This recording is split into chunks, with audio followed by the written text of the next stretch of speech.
natupad na nga ang pangarap ni Adrian Nocum tapos siyang mapabilang sa long list ng Gilas Pilipinas men's team para sa 2026 Asian Games.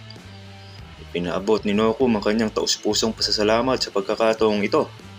Aniya, isang tunay na karangalan at pribilehiyo ang mapili upang kumatawan sa Pilipinas sa international stage.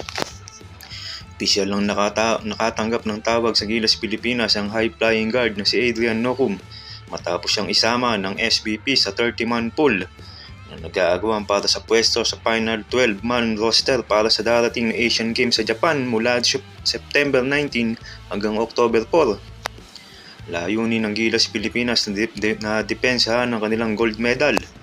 At ngayon ay may pagkakataon na si Nocum na makuha ang kanyang pwesto sa national team. Dati nang sinabi ni Nocum na ang kanyang pinakamalaking pangarap ay ang katawanin ng Pilipinas sa international stage. Ngayon, mas malapit na sa katotohanan ng pangarap na iyon kung sakaling makapasok siya sa final 12-man lineup.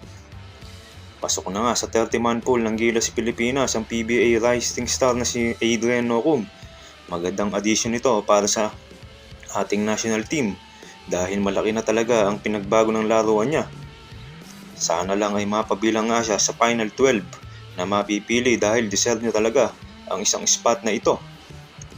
Sobrang deserving nga ni Nocum na maging part ng Gilas Pilipinas. Maraming ang fans na rin ng PBA, maging kalaban man ng rain or shine.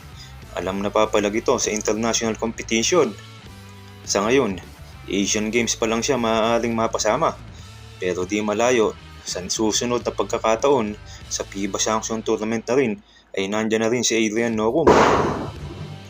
Pinakita niya na hindi lamang siya magaling umiskor, kundi kaya rin niyang magbuhat ng kupunan at tulungan ng kanyang mga kakampi. May galing, may puso, may kumpiyansa at patuloy na nagpapakita ng mahusay na laro. Ang kanyang pagpasok sa mahabang listahan ng Gilas ay patunay na karapat-dapat siyang magsuot ng kulay ng Pilipinas. Kamusta mga idol? Sports Zone PH para sa sports news and update. Kung bago ka pa lamang dito sa channel ko, pindutin mo na ang subscribe button at notification bell para lagi kang update sa mga sports news.